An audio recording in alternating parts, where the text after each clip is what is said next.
Are you struggling with roadblocks as a woman in the challenging and constantly changing world of corporate America? If you feel stuck in your career, you may be holding yourself back and may not even realize it. Prepare to be enlightened by the meaningful discussions here at the No Woman Left Behind podcast. Each week, gather the insight you need to break down those walls of limiting beliefs. Unleash your full potential and unlock the leader within. Listen to raw conversations with corporate women as they share inspiring stories with the purpose of obtaining their dream career and living a truly fulfilling life. Here's your host, Rosie Zilinskas.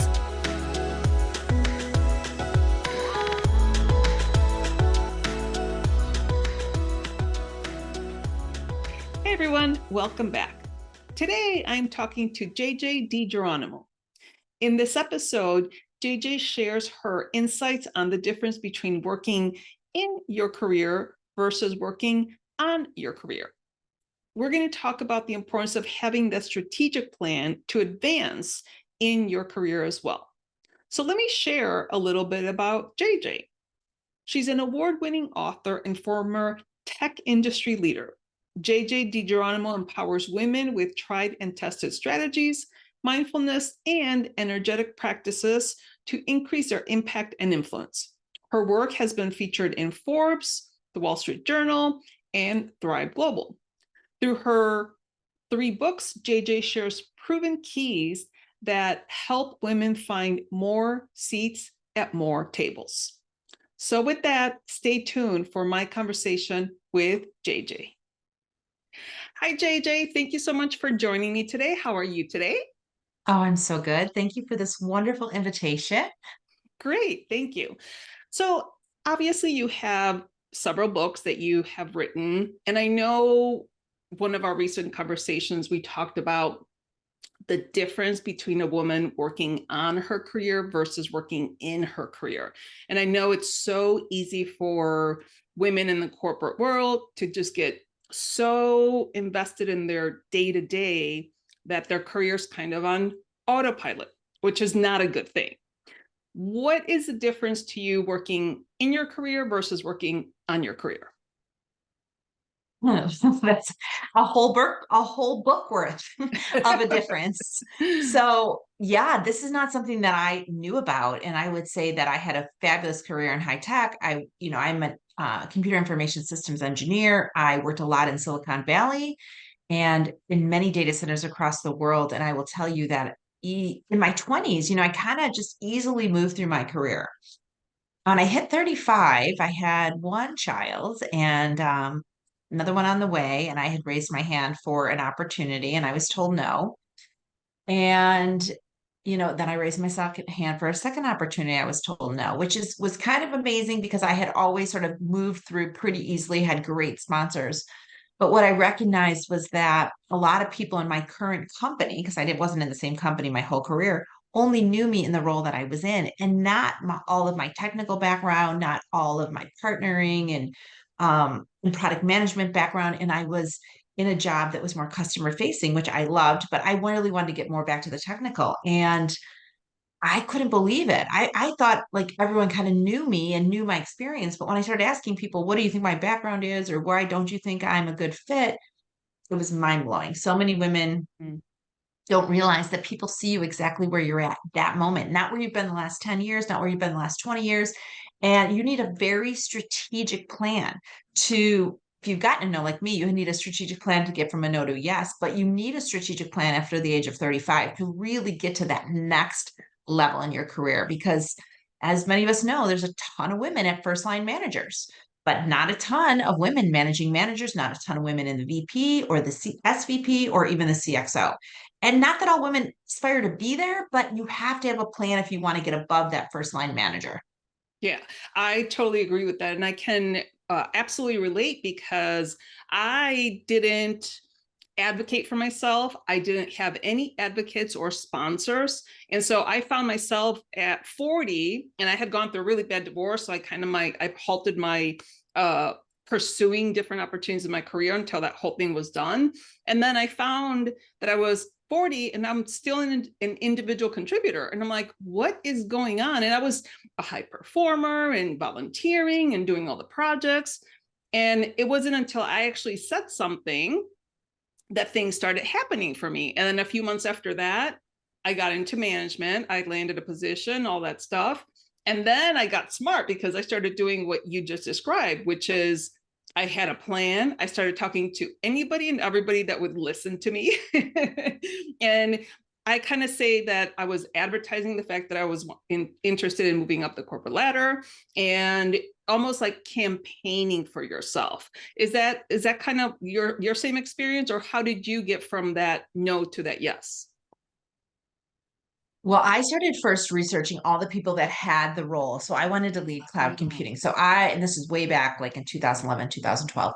I started researching everyone that already was in the role and what their career path looked like. Because what I realized is that I needed to be relevant based on where I wanted to have impact next. And so I kind of made a list of things I could absolutely do and things I couldn't do. Like I wasn't going to go get a PhD, but I could maybe write a presentation or write some articles or get some customers beta testing some products.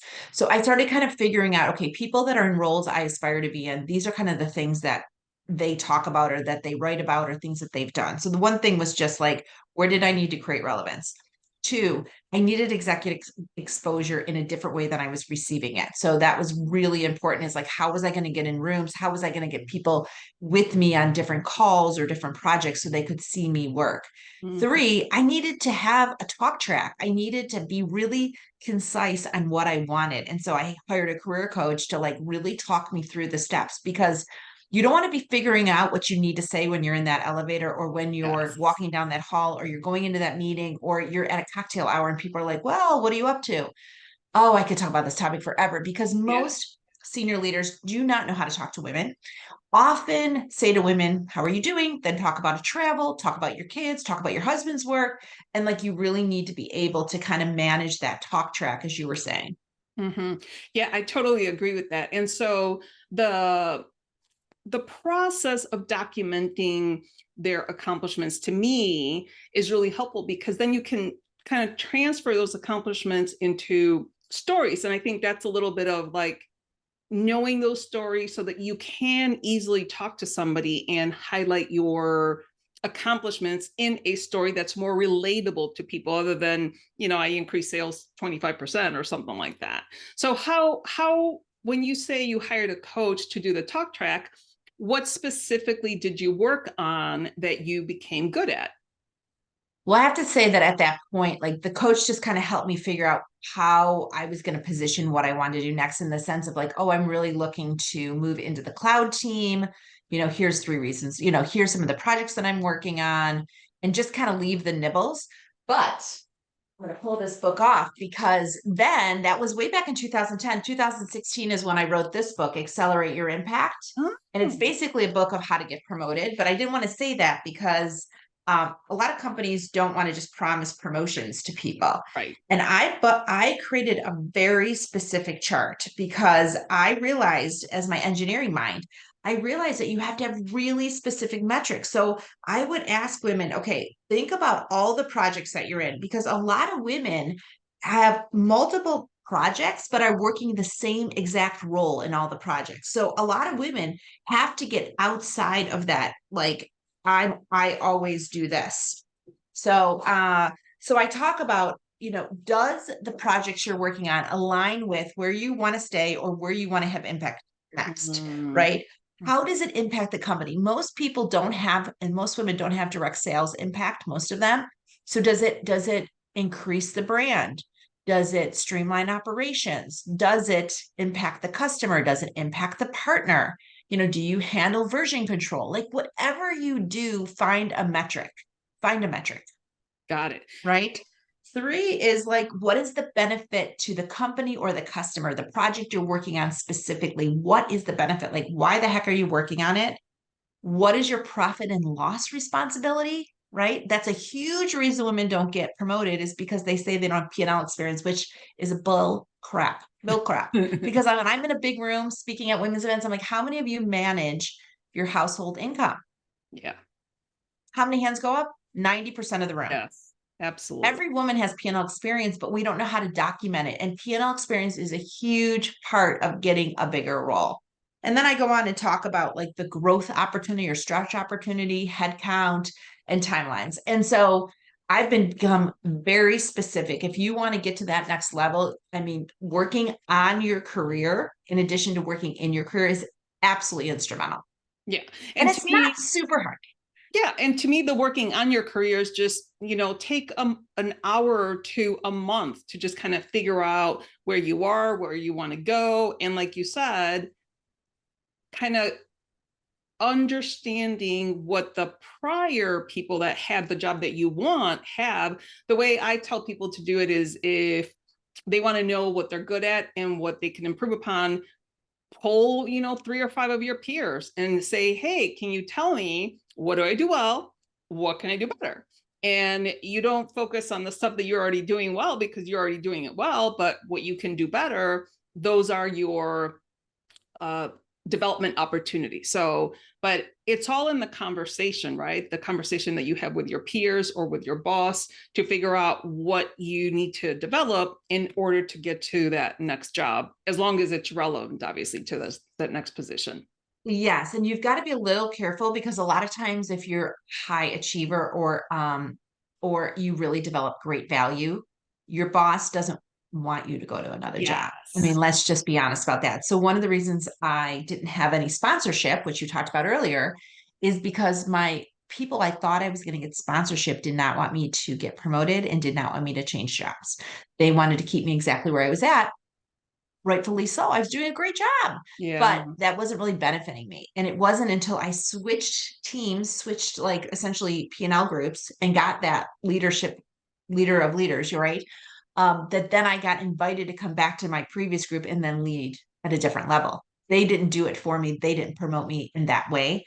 And so it's really interesting, because I really had to go outside of my team to get that sponsorship, which took me about a year to do it. So I Yeah. just want to be realistic. Like, this is not something like I have to leave my job now. You're going to get it in 3 months. It's almost impossible, especially if you're going for a strategic next step. Absolutely. I actually spoke to a woman not too long ago where she was really good at her job, and she wasn't necessarily intending to be promoted at that point, but because she was so good, they kept giving her more and more work, to the point there she just kind of broke down and said, hey, listen, it's like, because I'm good at my job, now I'm so stressed out because I have so much work, when the other people don't have nearly as much work, because you don't give it to them because they're not as good. So it's just counterintuitive. But at the same time, to your point, sometimes people do get penalized for being too good. And then, like you said, I don't want to lose you because you do a great job. And it's, I'm being selfish when I want to keep you in that same position. So that's, Well, and here's a great trick to somebody who gets overworked. So I had a boss that I only saw like every other week, because I lived in Ohio. My office was in Palo Alto, which is right outside San Francisco. So every time I was there, I would come back with a list longer than my arm. And I realized like I would be doing these projects late night and sending it over, and I wouldn't get all the response all the time. And I was like, wait a minute, I got to get smarter about this. So on my board in my office, I kept every single project he had asked me to do. And when he would slide in my office, like Kramer, sliding like, hey, can you just do this? And I would say, oh, that sounds super interesting. Tell me a little bit more about that. Why does it matter? What's the benefit to the customer? Like, I'm just trying to get him talking so I could get a better idea of what he has. I said, I think that sounds great. I said, I can definitely do that, but I'm going to have to reorganize what I'm already working on, because if that needs to be the top priority, then I have to push some of these other projects down. And the first time, like the first couple times, but definitely the first time, he took his little reader glasses and he was looking at every line. He's like, what is this? What is this? He forgot some of the projects he gave me. He couldn't even remember he gave them to me. And so I'm working on projects that he's already forgot about. Lovely man, really enjoyed working for him, but I had to manage upward. So if you're getting a ton of projects, you need to have a family life. You need to have self-care. You need to have boundaries. So creating a list of everything you're working on and pushing that back on the manager that's getting paid more, gets more exposure than you, gets more accolades, push it back on them to make the tough decisions. Because what I find a lot of times is that Leaders are not necessarily leaders in a lot of organizations. They get promoted for various reasons, but leaders are there to make tough decisions and really prioritize what to be working on. Right. Working on everything is not leadership. That's not leadership. Right. So if you're under someone that just expects so much and you can't get stuff off your plate, you definitely got to get out underneath that. Yeah. And gosh, forgetting that you assign, especially big ticket projects to your, teammates, it's like, that's kind of questionable. Well, high tech moves fast. I mean, it's a Got it. super fast paced, and like the next day, the next day, the next day, it seems like, and like sometimes the right hand doesn't know what the left hand's doing in so many ways. And we're in so many different meetings together, Yes, so it's absolutely. just crazy. But it is an easy way to get things off your plate is having them prioritize other things that can move down if they keep asking you every week for something else. And it's amazing because how you would prioritize it is different how they prioritize it, and it gives you Yes. permission to take some time off and get out of there. So And out I of the think I think nowadays, because we're so virtual, it would be a good idea for people to actually write them all down and then share the screen. That's a different way of doing the same thing that you did if you're in the office, because I think having a visual is a great idea, JJ. Totally great idea. I love that. Okay, so let's talk a little bit about the self-talk overrides, because I know you and I can help a lot of women, but if the self-talk is not open to that growth mindset, it's going to override everything we say. So what do yeah. you do, or what do you say to someone that has that negative self-talk, whether they're limiting beliefs or stories, however you want to refer to it, and you can't seem to get through? Well, I will say that we all have that. We Yes. all have the stories. We all are telling ourselves we can't, we shouldn't. I've only met like a handful of women in my life that have said, I don't have that. And Wow. I'm not even sure if I believe it. Yeah. But I'm like, give them the grace to be like, okay, good for you. Keep Yeah. going, knock yourself out because we need more women at more tables. So if you don't have it, you need to get going because Yep. most of us have this self talk that keeps us on the sidelines, that holds us back. I think I've now talked to I don't know, tens of thousands of women all over the world. Mm-hmm. And it's amazing how many women, after I talk about these different strategies, they come up and be like, I was tapped on the shoulder to get promoted and I told them I wasn't ready. Or I was asked to be on this board and I declined the position. In fact, I started that second Oh, book with, well. TEDx invited 10 men and 10 women. 9 men said yes, 2 women said yes to the first TEDx. So, and they were well researched, they were hand selected, and the women still didn't say yes. So, I feel like this self talk is in all of us, Yep. and we don't want to let people down. We want to be totally certain we're going to deliver at 2000% or Mm-hmm. 120, whatever you feel comfortable with. And a lot of times we're kind of afraid to show that we don't know exactly what we're doing. And all of those are things I've gone through personally, and that's how I know it so intimately. But I will tell you that through the last 15 years of sharing these books with women in business, the biggest challenge for women is their inner voice.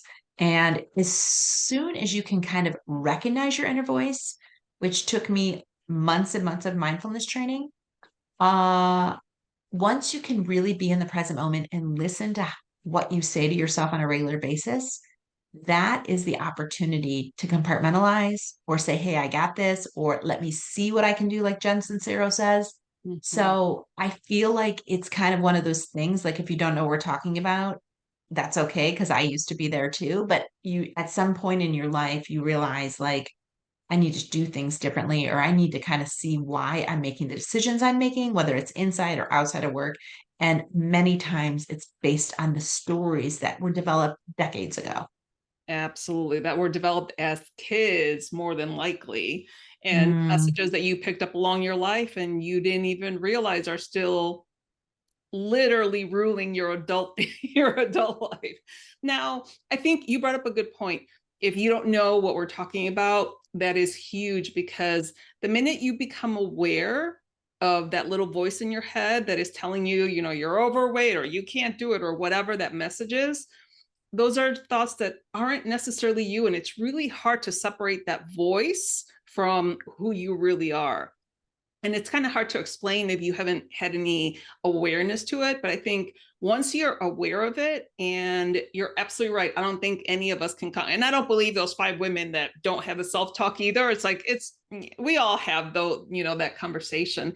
But the awareness is first. Once you actually are aware that you're, being mean to yourself, or you're not supporting yourself the way your parents would support a child, or a spouse would, support another spouse, then I think that's when you can really make the change, when you are aware of that talk, and then you can understand what's going on, or the fact that it's going on, and then you can try to start changing it. Now, I know you have a 3rd book, and it's called Seeking, and I love that name, of that book. So the one thing that I know you have in your book is like stepping into your whispers. So let's talk about that. Yeah. So the 3rd book is sort of interesting because the first 2 books are very much like how to get where you want to go with your career, and very specific steps, no matter where you are, to make it happen.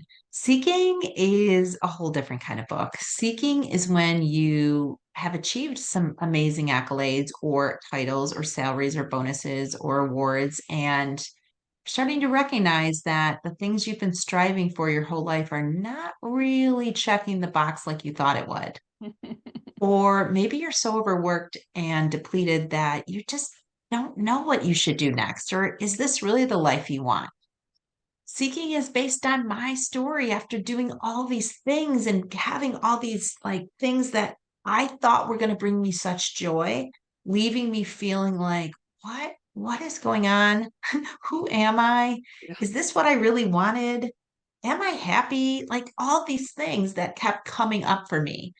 And so I can't really say that I was like thinking of this when I was going through all of it, but most of my books are like a reflection of all the things I've learned from all the people that have crossed my path during those challenging times.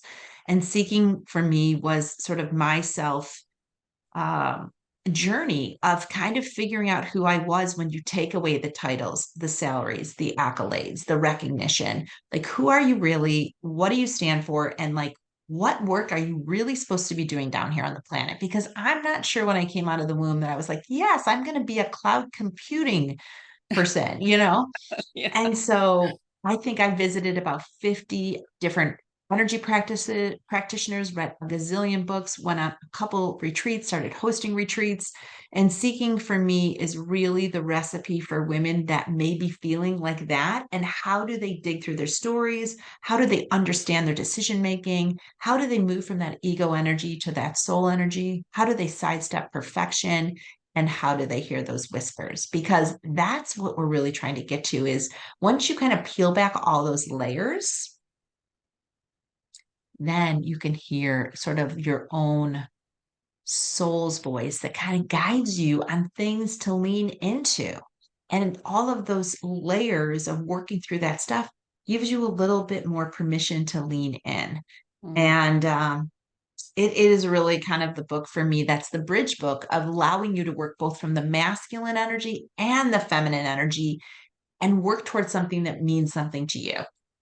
Got it. Now, I know part of that is defining your self-worth. Self-worth is one of those things that is very personal, and it means different things to different people.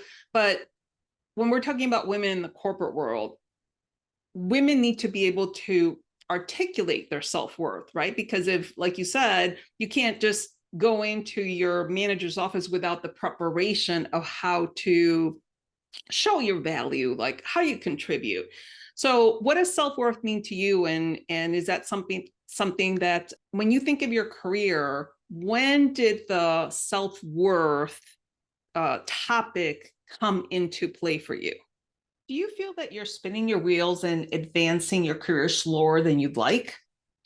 Well, I got you, because I have a free quiz to help you figure out how you may sabotage your career advancement. Our free quiz is designed to help you identify the common pitfalls preventing you from reaching your career goals. The quiz is 100% free, and it only takes 3 minutes to complete. Take the quiz now to start taking control of your career today. The link is on the episode website. And now let's head back to today's conversation.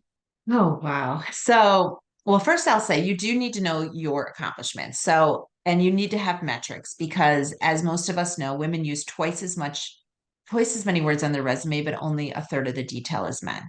So we really need to be able to document metrics, accomplishments, anything that really kind of shows how we pulled something over the finish line, how we contributed to something at the step in which we are like responsible for. Self-worth, many of us tie our self-worth to those accomplishments. Mhm. So when I left my tech career to write my second book and do more work with women, I didn't realize how much my self-worth was tied to my job, my title, my salary, even my last trip. And I didn't really realize it for months and months after I left. And I even had to have a conversation with my husband because when I went out on my own, I was like, I'm used to having all of this feedback all the time. Now I'm working at home. Um, you know, I need more from you because what I got from work, I wasn't getting from being an entrepreneur. Like I need to talk through things. I need to this, I needed to kind of find a women's business group. I needed a coach because I needed to kind of round out my toolkit of people around me that I walked away from when I left my job. And that took a long time, probably too long. And I kind of my energy plunged really low. I was probably in depression at some level because I ripped away all the things that defined who I was. And so I've been working over the last 10, a little bit less than 10 years of really defining myself not by what I produce, but more about the energy I share, how I show up, and kind of how I'm moving through the world, which took a lot of seeking and a lot of seeking because I had to dig through everything on the inside, every story, every challenge, everything that I like defined myself by. And I had to work through all of that to create like more clarity and honestly acceptance of who I am as is. Oh my gosh, I love that. Acceptance of who you are as is. And that's easier said than done, but it's Mm, possible. It's definitely possible. I think uh, a lot of women have to do that work because most women, when you say, well, you have to work on yourself, they're like, well, what do you mean? So I know when I was, gosh, I must have been like 25, 26, and one of my friends is very intuitive and she's always working on herself. And she's like, you got to do the work, Rosie. And I was like, what work are you talking about? I have no clue what she was talking about. And I was in my mid 20s at the time. And now it's like we talk all the time. I'm like, I'm doing the work, Polly. I'm doing the work. So it's very interesting. But I know fear and self-doubt is kind of part of that conversation.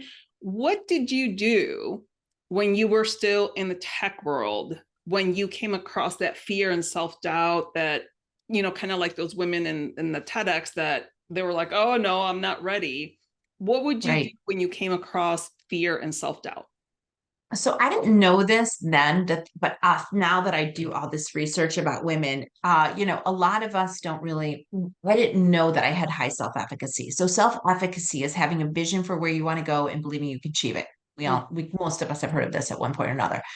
Self-efficacy is grown, like you build it up over time. Self-efficacy happens when you step in before you're 100% ready. So if you're jumping in at 50, 60, 70%, it's a great thing because you're building your self-efficacy, and self-efficacy gives you sort of that momentum and belief that you'll be able to figure it out. And the National Center of Women in Technology did a huge study on STEM women, and they said mostly STEM women have such a high self-efficacy because they work in such a demanding career that changes all the time. They're kind of thrown in the hot pot all the time.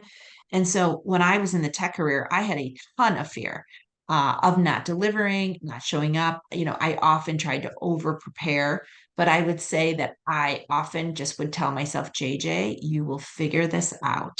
You will figure this out. You will figure out someone who can help you figure it out. You will do this. And that's kind of like that kind of reassurance because I had figured so much out so many times when I never thought I could do it. I sort of leaned on those experiences to push my self through the enormous amount of fear that I had. Got it. And I notice in your wall behind you, you have progress over perfection. And I think that's perfect because, I mean, I remember working on projects thinking like, how the heck am I going to do this? And to me, it's a matter of just kind of sitting there, kind of analyzing, start writing things down. And then at the end, I always had this like kick-ass, whatever it was that I was doing. And I'm like, oh, that's pretty good. But, at the very beginning, you're like, oh my gosh, I don't even know where to start. And it's just that little baby steps, get a piece of the project done here, a piece of the project done there.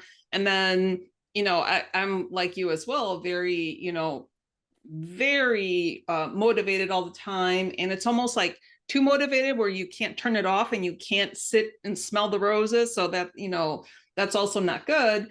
But I think it's a matter of just kind of doing those baby steps, getting a little bit of progress, because nobody expects perfection. And I think perfection is totally overrated. And of course, there's a lot of conversation about overcoming perfectionism and stuff like that with women. Now, you obviously have had several seasons, to your career.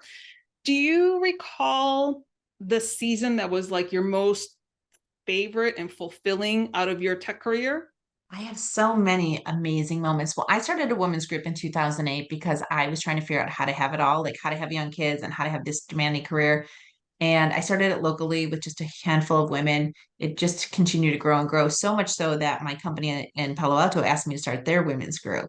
So I think one of my highlights was starting that women's group back in 2008, 2009 for tech, and really engaging not only the women of the company, but our customers. And we used to have these amazing events. And it just really kind of gave me a glimpse of what is possible. Like if you build it, other things will come your way.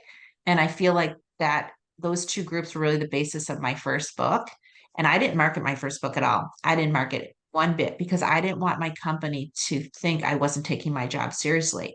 Got it. But people heard about it, and like the other tech companies would invite me in, and little by little that kind of took off the side of my desk. And the cover of the book of Seeking, you can see it was supposed to be called Off the Side of Her Desk because so many women are doing these like amazing things off the side of their desk. Got it. Yes. But a lot of women didn't resonate. And so we did all these title tests and all this. But the idea was that, a lot of women are doing amazing things off the side of their desk, which may never become like the main thing, which is okay because if it fills your bucket up, which these things did, it gave me so much energy that I was doing amazing work in my day job because the side gig of, bringing these women together was so fulfilling. And it was just a couple hours a week. So it just motivated and like really turned the wheel on so many other things in my life. Gosh, I resonate with that so much because I kind of did the same thing myself. And I was actually just talking to a woman at work, and I had asked her, I'm like, hey, when you think about your career, what are like your dreams? And she's like, to cook, to be a cook, to have a food truck. And I was like, wow, that was like came out of left field. And I was like, well, she's like, I know that's never going to happen. I was like, well, why can't it happen? Like it There's could the actually voice. happen, There's the voice. maybe, try to do it like on the weekends, but because it brought her so much joy, I'm like, you can do it. So don't discount it. At the very least, don't discount it. She was like still young, like probably mid 30s. So, hey, you still have a whole lot of life. You never know if you could do like your most favorite thing, make money and have fun. I think that's, the best of both worlds, right? Well, first of all, there's the voice, right? She tells you what she wants and then she tells you why it's not going to work. That happens all the time. And these women sit on the sidelines for a long time, So that's one thing. But a woman in tech, very similarly, she loved juicing. And so she started bringing juices in. And the leader there was like, oh my gosh, I want someone to juice for me. So then they got the office to buy all the fresh organic vegetables. And she would juice for the whole team, like on Wednesdays from 8 to 9. And like, it was fine because it motivated the whole team. It started off with great energy. And then she basically, she cleaned it up and then she went back to her desk and her day job. Oh And it my was gosh. such a motivator. So I just feel like you could start, you just don't even know how it's going to manifest. And the greatest thing that I've learned through all of this is you shouldn't worry about the how.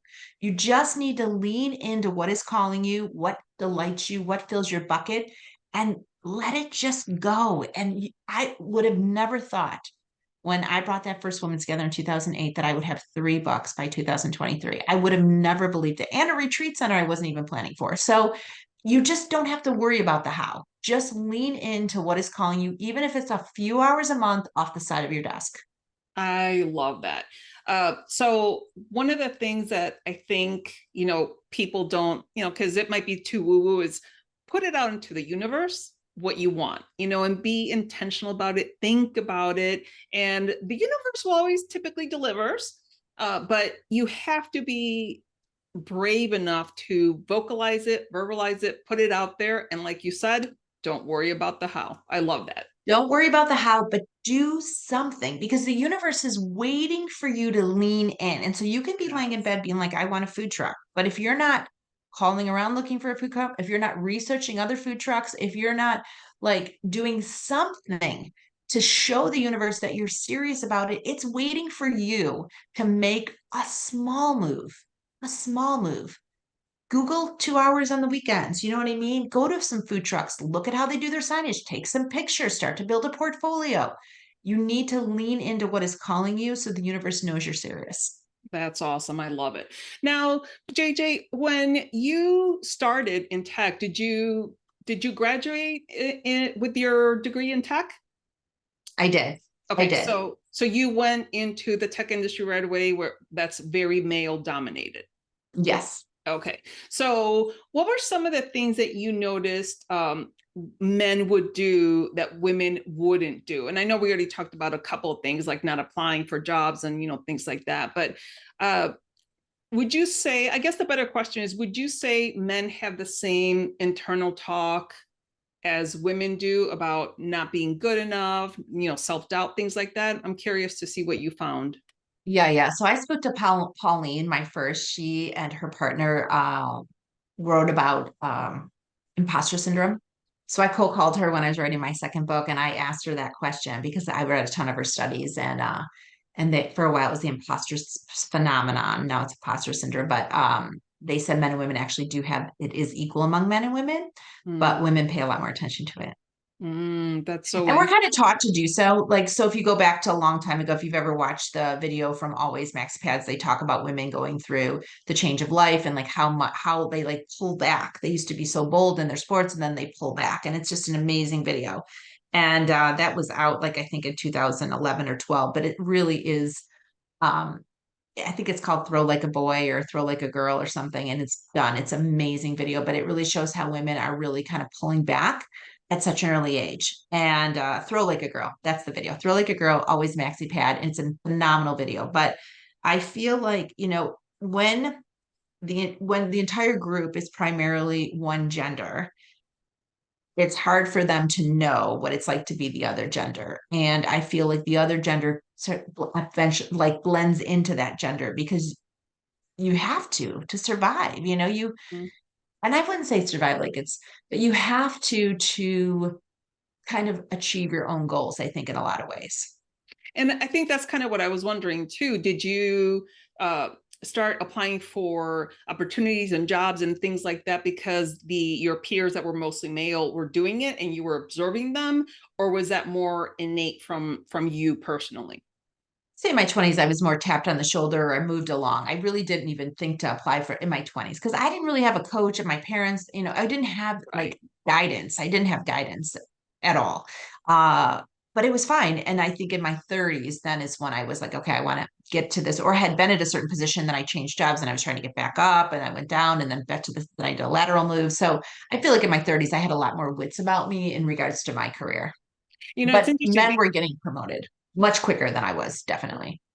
It's interesting because I read a study that girls' confidence peaks at age 9, and then separately, an expert, she's a psychiatrist, she was saying that women generally start working on their confidence, they pick it back up again in their mid-30s when they become smart enough and think, hey, I need more, I need to make more money, whatever. So it's interesting that you just said that because that kind of correlates with what I had heard as well.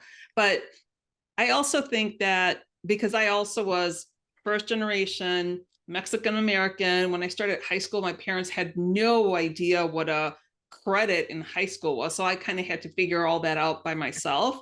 And I credit the high school counselor that recognized that I had good grades. And they said, you know what, you could go 2 tracks. You could go the college preparatory or the vocation, which is beauty school essentially. And I was like, okay, so had it not been for that one guidance counselor in high school that put me in the college prep, and they're like, you have to go to college. I'm like, okay. I'm like, I literally had no idea what was going on when I was in high school. And that's part of why I think my career lagged, because like you, I didn't have the mentors. I didn't even know that there was anything like personal development out there. But I am very grateful that we have people like yourself that are out there advocating for women and have these, amazing books that you can go reference to figure out how you can continue to advance in your career. So one last question that I have for you. Do you have maybe one tip that you can provide women in the corporate world, especially those younger women that are trying to advance in their career, on how they can take action in their careers? One of the things I would do earlier is I would send myself an email every Friday with the things that I touched, the things that I'm proud of, the things that I had accomplishments around. Because what I didn't realize early on is when you do those 360 reviews, when you are writing, the self-assessments, or you're doing some kind of leadership group, which you may have the opportunity to do, you need data. And so if I could tell my younger professional self, I would say send yourself an email every Friday with, 3 to 5 bullet points of things you've moved the needle on, things you're proud of, things that you've read or been participating in, and just store it in a file. Because I went back to that material so many times in my career when I was trying to rewrite my bio, when I was trying to do a 360 review, when I was trying to get promoted for something, I need to put a list of accomplishments together. So I think that weekly email to yourself will allow you to have like categorization of all the things that you touch. And even going back and reading them once in a while is wildly powerful. Gosh, I absolutely love that. And to your point, like sometimes I pull something and I'm like, oh, well, wow, that's really good. I wrote that and I completely forgot about it. But that is a really, really great suggestion, because by the time that you write that performance review at the end of the year, you already forgot what you did the prior 10 months. So I think that's a fantastic tip. I absolutely love that. All right, JJ, any final words that you might have for these women in corporate that are trying to advance in their careers? I mean, I think the one thing that I was saying, it's funny, I don't know, I feel like someone must be wanting to hear this, but don't get too caught up on how other women treat you. Like everybody is struggling internally on what they're trying to accomplish. And, if you get somebody that's guy or a gal that's not very nice to you or is constantly trying to ding you, that's really more about their journey and how unsettled they feel. So just try to rise above like the negative energy you might encounter or the energy that's not supportive, because around the next corner you'll find somebody. And hiring coaches like yourself and other people is such an instrumental self-investment. It means you really value yourself, and if you're in an environment where you feel like you can't really get a leg up, you need someone on your team to help you figure out the path. So invest in yourself and don't get stuck in negative energy. I love that, because the other thing is you never know what the other person is going through, right? They could be having a family illness or an illness themselves, and then they're just crabby and you take it personally. So I like that tip. So, all right, JJ, well, thank you so much for taking the time to talk to us. I think you gave us a lot of really good information. And for all you listeners out there, please, make sure that you pick up JJ's books. All of her contact information is going to be on the episode website. And JJ, thank you so much for your time. Thank you. I loved my conversation with JJ. She says that you really have to be intentional with your career. So there's a difference of working on your career versus working in your career.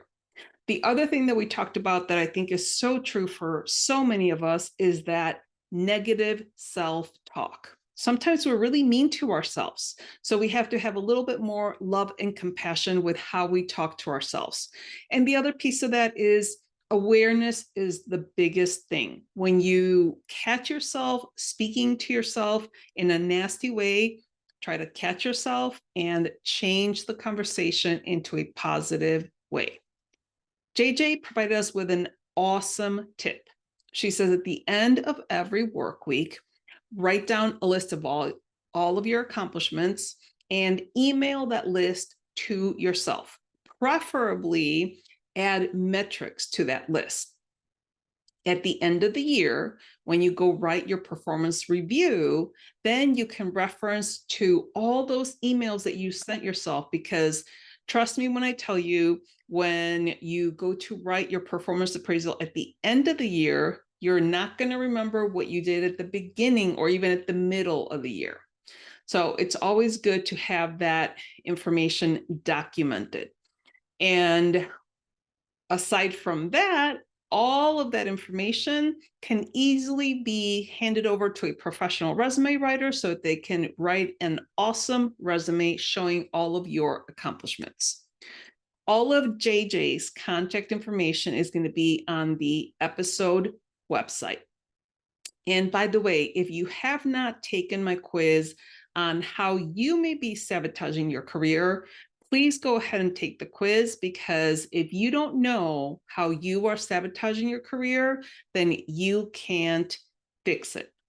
The link to the quiz is also going to be on the episode website. So with that, remember to be brave, be bold, and take action. Thank you for listening to this episode.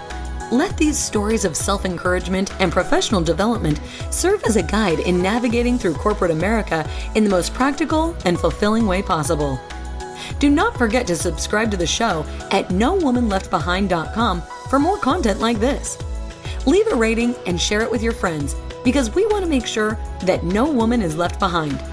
Until I see you next time, remember to be brave, be bold, and take action.